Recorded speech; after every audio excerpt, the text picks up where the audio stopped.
पाक सल्लल्लाहु ताला अलैहि वसल्लम ने इरशाद फरमाते हैं कि जो बंदा सवाल से बचना चाहेगा, इरादा करेगा अल्लाह मैंने किसी से नहीं मांगना, फरमाया जो सवाल से बचना चाहेगा रब उसे सवाल से बचा लेगा।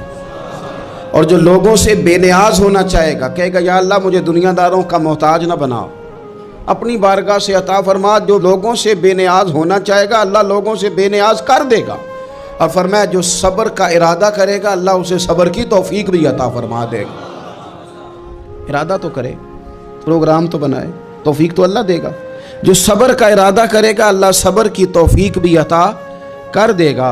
और हुजूर सल्लल्लाहु ताला अलैहि वसल्लम फरमाने लगे, याद रखो किसी बंदे को जो बेहतरीन तोहफ़ा दिया गया है ना, अगर किसी को कोई बेहतरीन अतिया मिला है तो फिर अल्लाह ताला ने उसे सब्र अता फरमाया है। ये बेहतरीन तोहफ़ा है, इससे ज़िंदगी सवर जाती, इससे इंसान बावक़ार